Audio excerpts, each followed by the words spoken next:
بسم الله الرحمن الرحيم. اللهم علمنا ما ينفعنا وانفعنا بما علمتنا وزدنا علما. تمام. Biomechanics of Ventilation. هو نبدأ نتكلم عن حاجات لها علاقة بالتنفس والميكانيزم والمصل والكلام ده.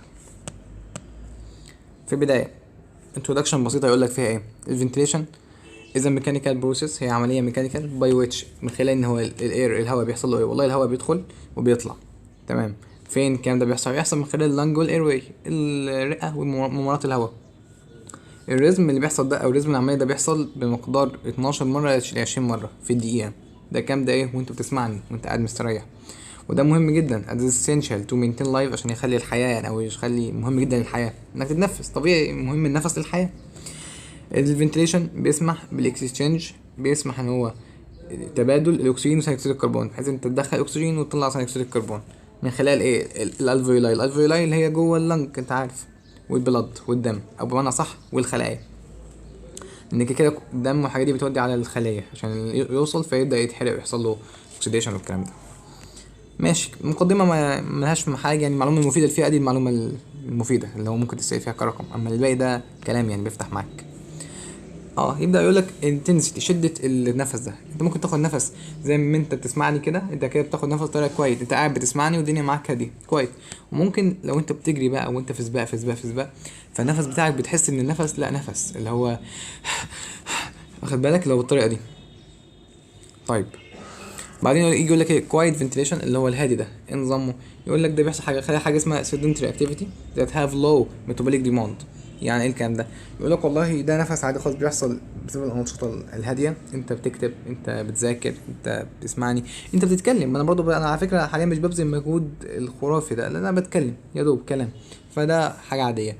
بيحصل فيه ايه طيب؟ بيحصل فيه شويه نفس، يعني ايه؟ يعني باخد هوا بدخل هوا.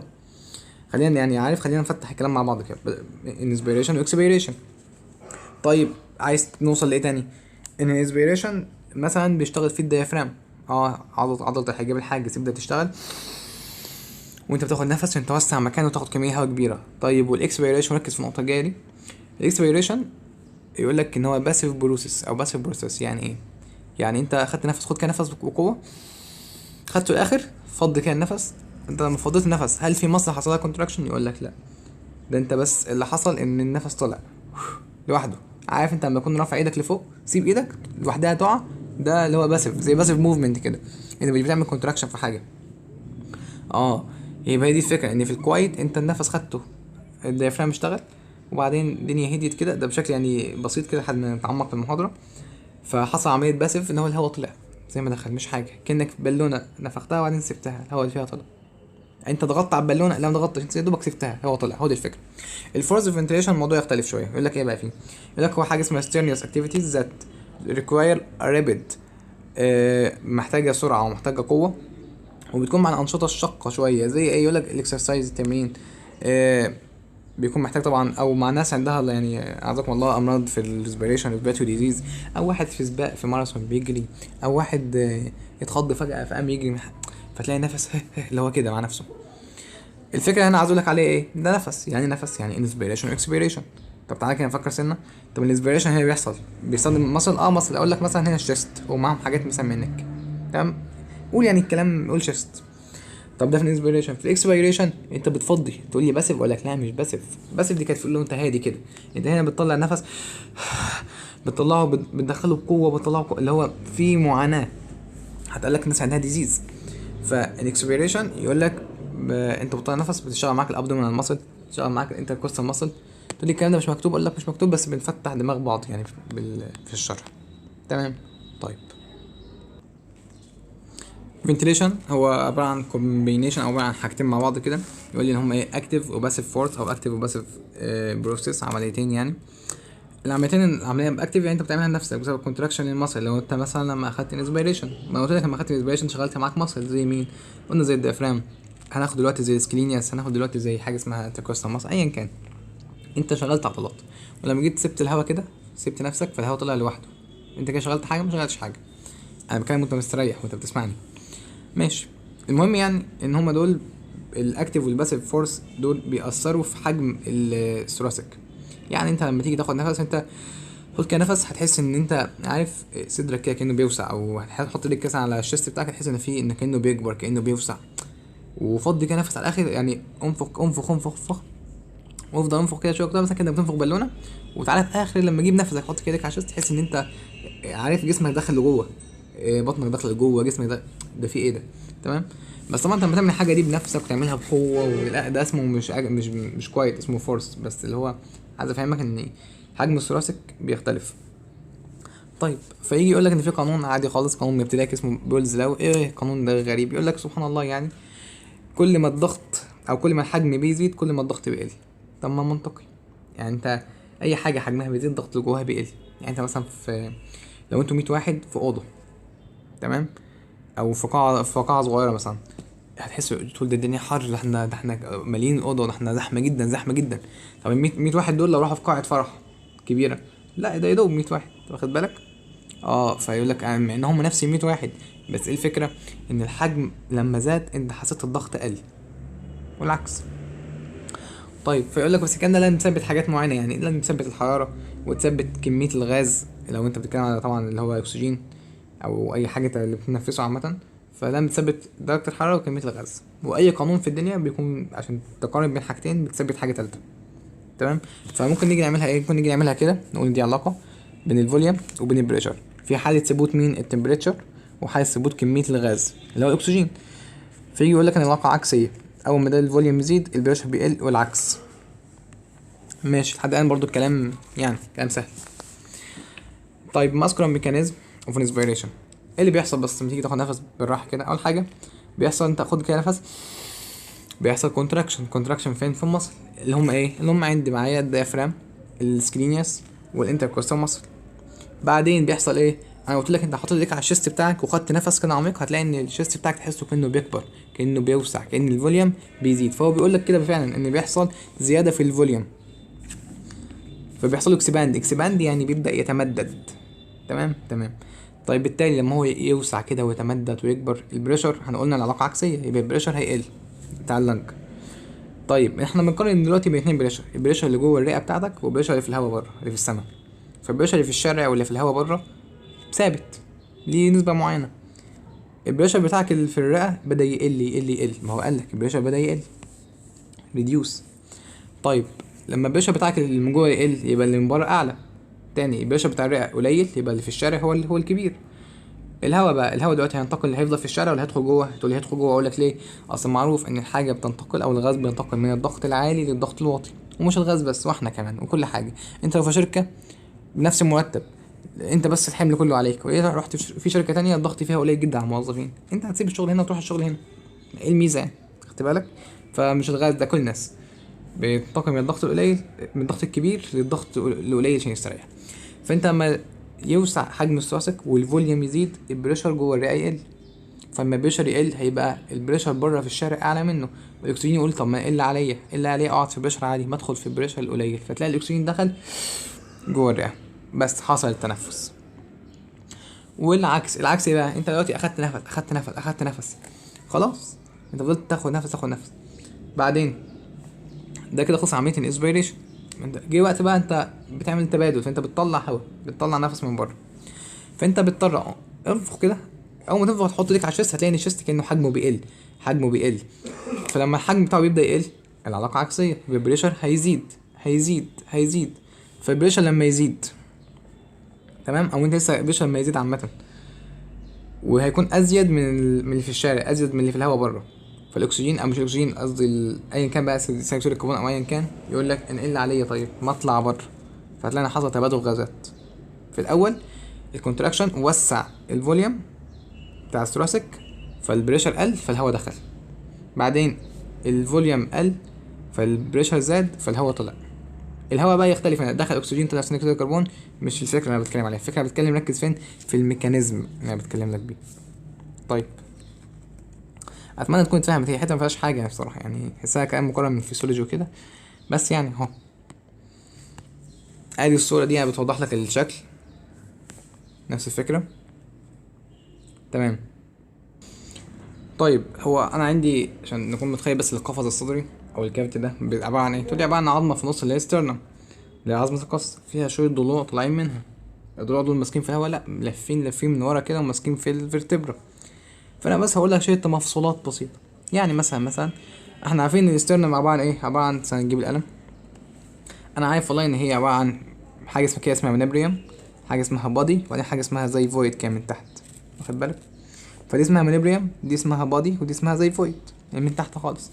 هنا بقى في ضلوع بيكون طالعة كده وكده، والضلوع بتلف وتلف تمسك في الفرتبر. طيب، فهو يجي يقولك ان انت عندك على فكرة، انا هي كلها اسمها ستيرنم، لكن دايما عارف لما يجي في حاجة دايما ممكن اطلق البادي هو اكبر حاجة فيها، ممكن اقول على بادي ستيرنم برضه او ستيرنم. ليه؟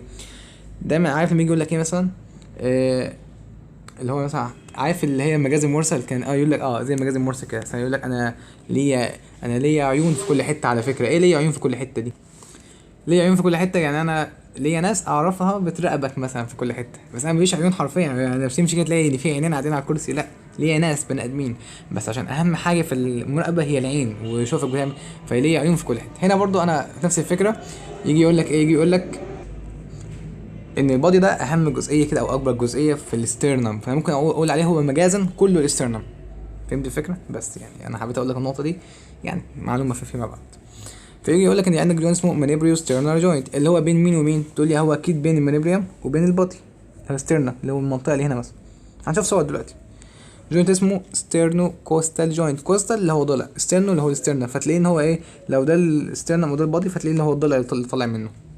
طيب، وده عباره عن حاجتين، حاجه اسمها كوستو كوندرر وكوندرو ستيرنر. كلمة كوست كوندرر، كوست يعني ضلع، كوندرر يعني غضروف، يبقى هو المنطقة اللي بين الغضروف وبين الضلع، يعني لو ده الغضروف مثلا فالمنطقة اللي بين الغضروف والضلع. وكوندرو ستيرنال المنطقة اللي بين الغضروف بس الستيرنال اللي هي المنطقة دي مثلا. طيب، في منطقة اسمها انتر كوندلر جوينت، اللي هو الجوينت اللي بين التو كوندرر او بين كوندرر. كوندرر يعني غضروف، كلمة كوندرر. تمام. كوستو يعني الضلع، فيرتبرا يعني هو ملف من ورا مش رابط في الفيرتبرا، فهو المنطقة بيرتبط بيها في الفيرتبرا، اسمها كوستو فيرتبرال جوينت.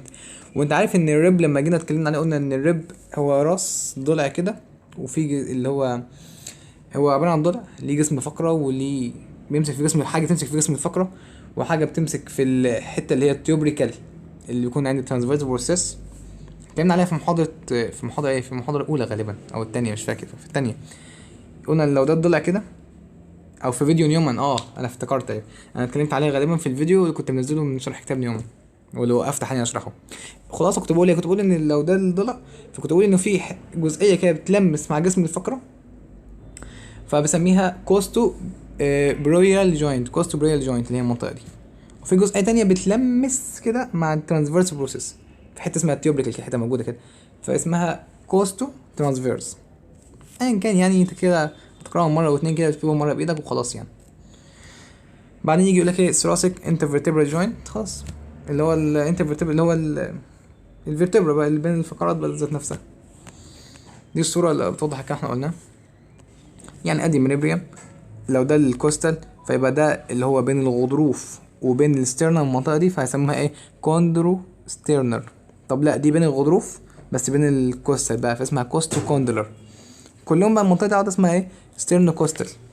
طيب، دي بقى بين المنيبريم وبين البادي او بين الستيرنر فاسمه منيبريو ستيرنر جوينت، وهكذا.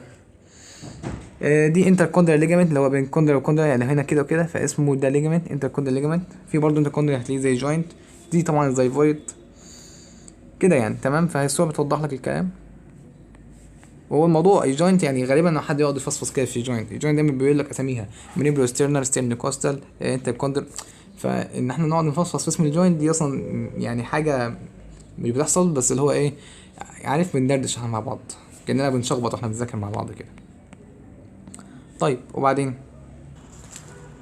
هنا بيقول لك ال change in interthoracic volume during ventilation. طيب، انت عندك لما تيجي عارف يكون معاك مكعب، هو القفص الصدري عامل زي المكعب كده، فالمكعب تقول لي ده ليه طول وليه عرض وليه ارتفاع.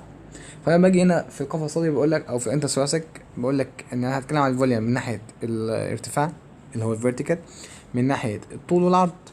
تيجي يقول لك في ثانيه كده اغير لون بس، ماشي. كان في لون احمر زي مثلا مش عارف راح فين في التابلت، هل انا مسحته ولا هو ضاع ولا مش ايا كان يعني.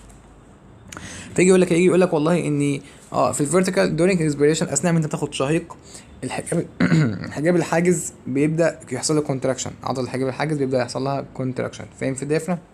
طيب اللي هي الحجاب الحاجز يعني تنقبض، ولما تنقبض تبدا تنزل لتحت lowering. طيب وبعدين النتيجه دي بتزود حاجه اسمها الديامتر، بتزود القطر او vertical diameter. يعني لو هو كده شكله فهتلاقيه شكله بيعمل كده، شايف ده اسمه دايمتر، بس دايمتر الفيرتيكال الارتفاع بتاعه بيزيد يعني. طيب وبعدين ولا اي حاجه، ده اللي بيحصل اثناء الشقيقه. طب اثناء لما يزود الفيرتيكال دايمتر يعني القطر بتاعه بيزيد، يعني حجمه بيزيد، حجمه بيزيد ثانيه، الحجم يزيد يبقى الضغط يقل، الضغط يقل يبقى الهواء يدخل جوه، صح؟ والعكس اثناء مش مكتوب بس اعرف يعني العكس اللي هو ايه اللي بيحصل. والله اثناء الزفير اللي هو الاكسبيريشن الحاجز بيبدا يحصل له ريكويل، مكتوب والله بيبدا يحصل له ريكويل، بيبدا يعني يرجع تاني زي ما كان، اللي هو فين يرجع ابورد للريست بوزيشن لمنطقه الراحه بتاعته. طيب فبالتالي الفيرتيكال دايمتر بيبدا يقل، فبالتالي الحجم بيبدا يقل، فبالتالي الضغط يبدا يزيد. طب لما الضغط يزيد يبقى الهواء يطلع من جوه لبره، فانت تعمل اكسبيريشن. فهمت الفكره؟ فهمت الفكره. نفس الفكره انتيريو بوستيريو ميديال لاترال اللي هو الطول والعرض، احنا شفنا ارتفاع، طب تعالى ناخد الطول والعرض. تمام. فيقول لك ايه اللي بيحصل بقى، خلاص الكلام.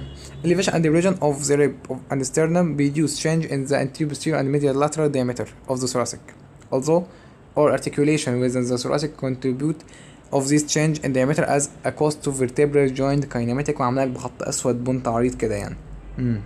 وبعدين يجي يقول لك 3 degree of freedom وايه الكلام ده؟ لا ولا اي حاجه. بص هو بيقول لك هنا ايه، بيقول لك ان انت بيحصل عندك تغيرات، احنا قلنا طول وعرض anterior posterior medial lateral، اماميه خلفيه وجانبي. بيحصل بسبب ايه؟ بسبب حركه الاسترنم، بسبب حركه الريب، حركه الضلوع. انا مش هشخبط، ان يكون مشخبط على الكلمه، فانت اقرا معايا يعني. بيحصل بسبب حركه الضلوع اللي هي الريب او حركه الاسترنم اثناء التنفس. فيجي يقول لك لما يحصل elevation، لما يجي يحصل الذروه دي ان هي ترتفع فين؟ في الشهيق. بتيجي تاخد نفس الضلوع تعمل لها elevate، بتبدا ترتفع لفوق. تمام. فالقطر الامامي اللي هو anterior posterior والقطر الجانبي اللي هو medial lateral بيبدا يزيد. طب ما ده منطقي، مش انا قلت لك لما اجي اخد نفس كل حاجه بتزيد، الحجم بيزيد، الفيرتيكال بيزيد، كله بيزيد، ارتفاع طول وعرض. ليش؟ انت معاك صندوق وعايز تملاه هوا، فبتبدا تكبره، صح؟ بتكبره بقى من فوق ومن تحت ومن قدام ومن ورا ومن يمين ومن شمال، بتكبره من كل حته، صح؟ تمام. فبالتالي لما القطر يزيد يعني الفوليوم يزيد، يعني الحجم كده يوسع ويزيد، يبقى بريشر هيقل. طب لما البريشر يقل هيدخل الهواء جوه. والعكس لما الريبس دي بيبدا يحصل لها ديبريشن اللي هو تبدا تنخفض اثناء مين؟ اثناء الاكسبيريشن. فيبدا الفوليوم او القطر بتاع الانتيريور بوستيريور والقطر بتاع الميديال لاترال بيبدا يدخلوا كده يقربوا من بعض، كأن المكعب اللي معاك بيبدا يصغر، فالفوليوم بيبدا يقل، فالضغط بيبدا يزيد، فالهواء يطلع بره، فانت تعمل اكسبيريشن. طب ممكن كاتب لك كده جمله بالبونت العريض الاسود ده، كاتب لك فيها ايه؟ cost to vertebral joint kinematic. طيب ماشي. يجي يقول لك ايه؟ والله هو عايز يعرف هنا اهميه او دور كوستو، يعني ضلع، فيرتبرا يعني الفقرات، جوينت يعني جوينت. تمام. كايناميتك حاجه فيها موشن حركات يعني بتحصل، يعني ديجري اوف فريدم يعني حوالين اجزاء معينه يعني تديني موشن، هو ده الكايناميتك. طيب ماشي. عايز اعرف ايه اهميه الكلام ده؟ الضلع المتصل بالفقره من ورا حركته اهميتها ايه في التنفس؟ واحنا قلنا ان الكوست فيرتبرا جوينت عباره عن حاجتين، ولسه قايلها فوق بس نقولها تاني. قلنا ان الضلع ممكن يتصل راس الضلع مع جسم الفقره اسمها كوستوبريال جوينت، وممكن تيوبريكال في الضلع مع الترانسفير بروسيس بتاع الفقره فاسمها كوستو ترانسفيرس جوينت. ايا كان الكوست فيرتبرا جوينت على بعضيها بقى اللي هو الضلع ماسك في الفقره من ورا. يجي يقول لك في ايه بقى؟ انجل موشن يكيور ان all 3 degree of freedom، 3 درجات من الفريدم اللي هم ايه هنعرفها. of the costa vertebral joint the greatest freedom of rotation occur in plan corresponding with elevation and depression. هنا ما كتبلكش 3، كتب لك ان اهم واحده او الاكبر the greatest degree of freedom. انا هقول لك 3 بس اكتر واحده فيهم كبيره وهي بتاثر معايا هي الاليفيشن والديبريشن، هم بيحصلوا بسبب الروتيشن. تقول لي انا الكلام مش مستوعب، اقول لك انا بقرا وبعدين نشرح. ماشي. وبعدين يقول لك about 15 درجه من روتيشن، بعد 15 درجه من يحصل روتيشن في الريب بيبدا يحصل معاك elevation وديبريشن، دي او دي يعني. during forced inspiration، دي نقطه هنا اول سطر، هنخلص اللي فات كده كله ونقول. يقول لك ايه؟ يقول لك والله المفاصل بين الضلع والفقرات دي هي بتتحرك فين؟ في الشهيق وفي الزفير، في الانسبيريشن والاكسبيريشن. فيها ثلاث درجات من الفريدم، 3 ديجري اوف فريدم. تمام. يعني ايه هم 3 ديجري فريدم طبعا نتكلم عليهم؟ يجي يقول لك والله هم كالاتي. اول حاجه انت عندك، انا هقول لك اسامي بس يعني نوع الحركه وهقول لك الاهم واحده فيهم. اولهم الروتيشن. الروتيشن اللي هو بيحصل دوران. الضلع بيعمل دوران بس مش بيلف اللفه الكبيره في دماغك، ده هو حوالي 15 درجه، فبيعمل دوران لفه زي، عارف زي ايه؟ زي يكون معاك الباب بتاع الاوضه اسمها هي الاكره دي، الاكره بتدوس عليها كده بتلفها لفه صغيره، واخد بالك عشان تفتح الباب، هو زي كده يعني. فاللفه الصغيره دي ال 15 ده بيعملوا لك اليفيشن او ديبريشن في الريب. طيب وبعدين، ودي الحركه الاكبر زي ما احنا قلنا. طيب الحركه الثانيه او الديجري الثانيه من ديجري اوف فريدم هي ترانسليشن، اللي عارف زحلقه، الضلع كانه بيتزحلق لقدام ولورا، هي دي. تمام. طبعا مش هاخد بتفاصيل قوي يعني، احنا عندنا الروتيشن هو الاليفيشن والديبريشن، ماشي. اللاترال والميديوم موفمنت حاجه بتحصل سايد تو سايد، من جنب لجنب، اللي هو الضلع بيتحرك شويه ناحيه الجنب ده، شويه من جوه وهكذا.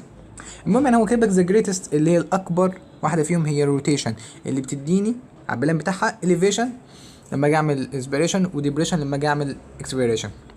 ويبدا يقول لك ان حوالي الكلام ده بيحصل بعد 15 درجه من لفه التو جوينت دول، اللي هم انت عندك القفص الصدري هو 24 ضلع، فكل يعني لو دي كده هو اضلاع بالزوج، واخد بالك؟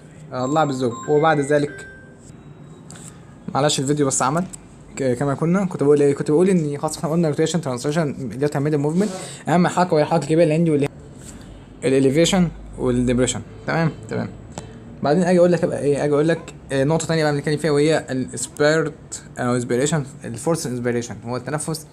زي ما قلنا احنا عندنا الفنتيشن فيه كوايت وفيه فورس، بيقول لك ان هو الفكره، بس الفكره ان اثناء force inspiration هو التنفس بمجهود. the movement of the rib is combined with slight extensions through the thoracic spine. يقول لك ده في مجهود بقى، فانت في حركه كده بتحصل في الريب، بس الحركه بتحصل في الريب بتكون اقوى، بتكون اكبر، والاليفيشن اللي بيحصل بيكون اعلى. فبالتالي بيقول لك ان بيكون في بعض التمدد، بعض الاكستنشن صغير جدا، يعني اكستنشن صغير في منطقه في السباين ورا. فين في السباين كله؟ لا، في منطقه الثوراسيك اللي هي فيها الريب والكلام ده. تمام. اظن الموضوع يعني ما فيهوش حاجه، سهل ان شاء الله. وبعدين the bucket handle mechanism of elevation of the rib during inspiration. The ghosted outline of the rib indicate its position before inspiration. Elevate of the rib increase both anterior posterior medial lateral diameter of the thoracic. ايه الكلام ده ولا اي حاجه؟ عارف الجردل؟ عارف الجردل؟ مش الجردل بيكون في ايد ثانيه، ما في صوره اهي صح، ادي ايد الجردل اللي هي الايد دي.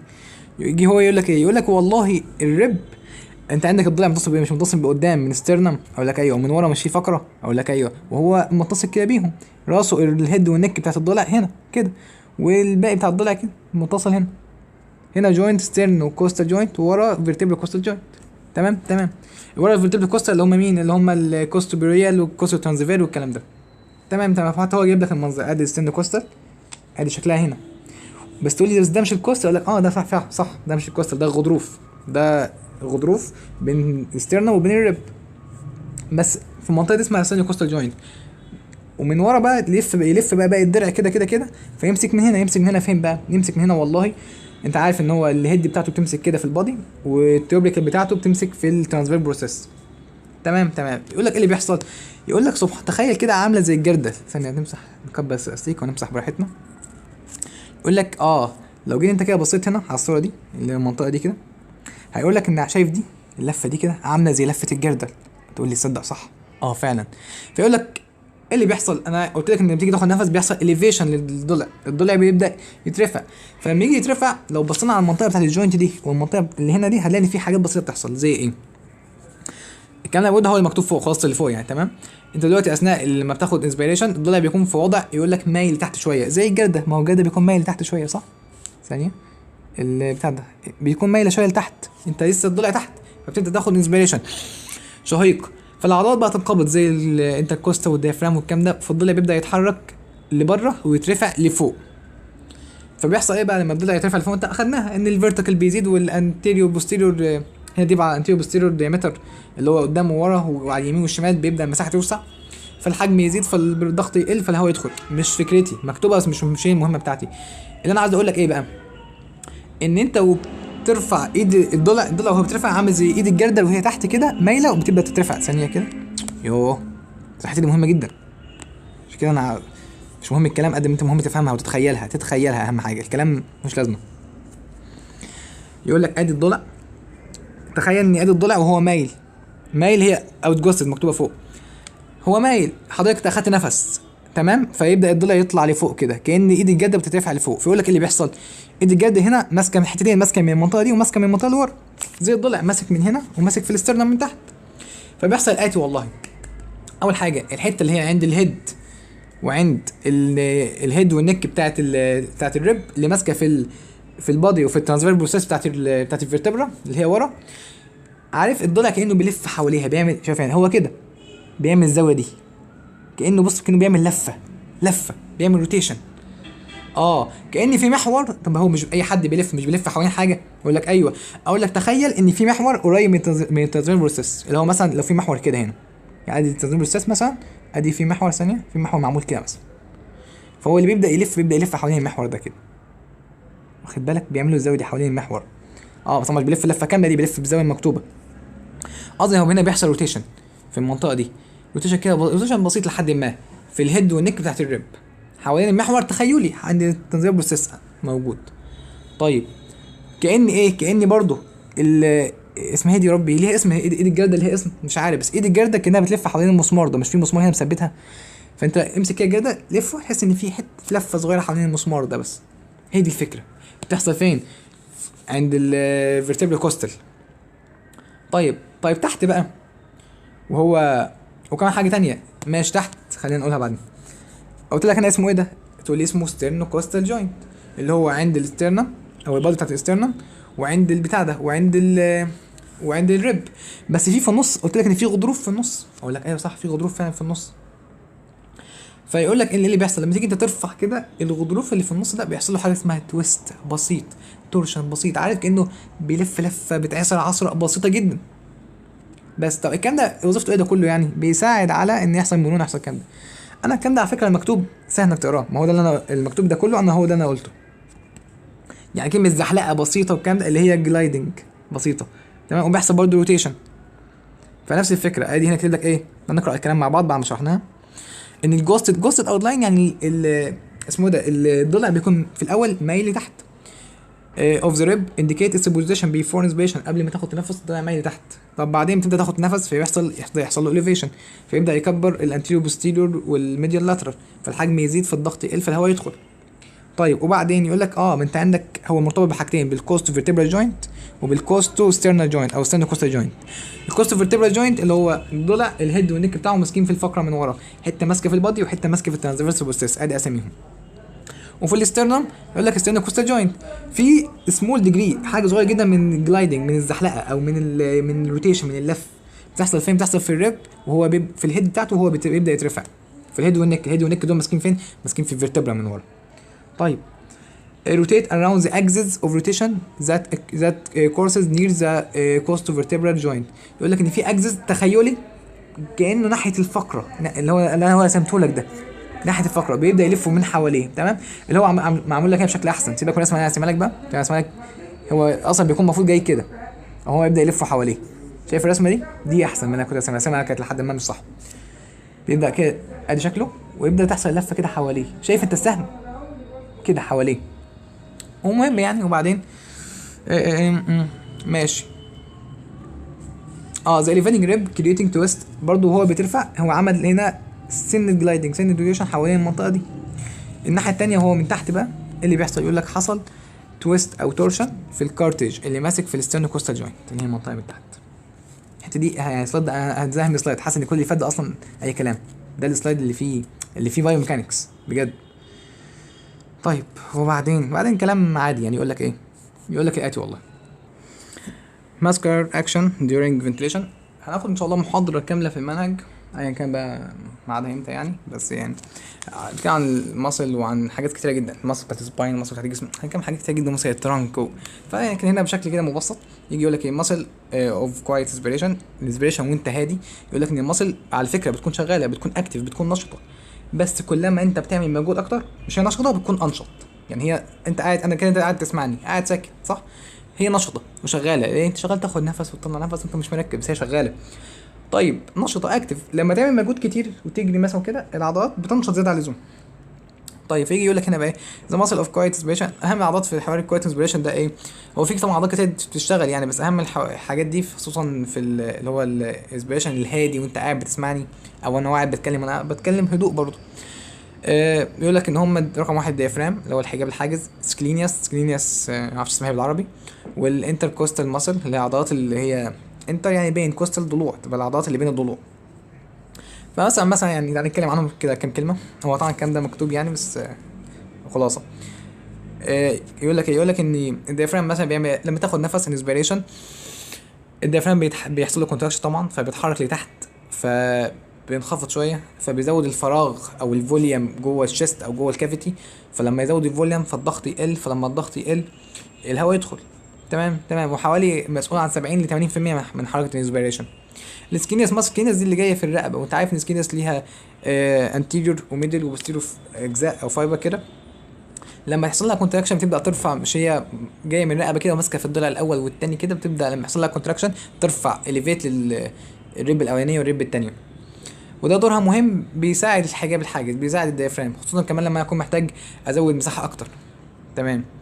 التالتة انتركوستال ماسل هي بين الضلوع. هتعرف ان في حاجه اسمها انترنال انتركوستال واكسترنال انتركوستال. اللي من جوه انترنال دي بتكون مسؤوله مثلا عن حاجات، بعض الفايبر بتاعتها مسؤوله عن اللي هو اللي اسمه ايه ده، اللي هو اسمه بالعربي الزفير. تمام. اللي هو اكسبيريشن، يعني مثلا حاول اجيب اسمها بالعربي اكسبيريشن، اللي هو القوي مسؤول عنه بعض الفايبر بتاعتها. دي انترنال. طب والاكسترنال؟ يقول لك مسؤول عن اسبيريشن، وهنتكلم عن اسبيريشن. ماشي. الاكسترنال انت الكوستال برضو دي بتعمل ايه؟ لما تيجي تاخد نفس بترفع الريب لبره ولفوق، فبتوسع الكافيتي، يعني تزود الفوليوم يعني تقلل البريشر، يعني تدخل الهواء. نفس الحوار كلهم. These muscles are active even at rest and their activation increase with greater work intensity. نفس قلت لك، يقول لك المصل دي وانت في الريست هي اكتف، هي شغاله، بس النشاط او الاكتيفيتي دي بتزيد مع الشغل، مع شده الشغل بتاعك. الثلاث سلايدات دول بص هو يعني هي من الفكره، هو مش قران يعني، تمام، فهم اصلا دول من كتاب نيومان. فالفكره انت ايه ما تحفظش، انت تحفظ الكلام ده كله ازاي يعني؟ انا ما رجحش الحفظ الصراحه، لكن انت بص بالفهم كده يعني، خد الخلاصه. يعني مثلا الديافرام اللي احنا قلناه كله هو المكتوب، مثلا يقول لك مثلا ايه في نقطه تانية، مش الديافرام قلنا بينزل تحت، فهو لما ينزل تحت فبيعمل ريزيست، بيضغط على الابدومين. طيب ماشي تمام. بعدين بيرجع لمكانه. سكلينس انتيريو وميدل وبوستيريو قلتهم لك. نفس الفكره سيتس انتيريو. طب الحاجات دي كلها بتشتغل امتى؟ الحاجات دي كلها شكل بسيط جدا شغلها، بس بتشتغل حاجه بسيطه جدا. تمام. انت عارف ان السيتس انتيريو مثلا ماسكه في الثمانيه ريب، عشان ماسكه في كذا ريب، فلما تيجي بتساعد ان هي تعمل اليفيت اثناء الانسبيريشن وهكذا. فالمصل دي كلها بس اعرف اساميها كده، اقراها مره واتنين، افهم الفانكشن، افهمها كفهم يعني وخلاص. ده وجهه نظري انا يعني. كده محاضرتنا كانت محاضره خفيفه النهارده كده وصغيره. الحمد لله الذي هدانا لهذا وما كنا نهتدي لولا ان هدانا الله. سبحانك اللهم وبحمدك اشهد ان لا اله الا انت استغفرك واتوب اليك. السلام عليكم.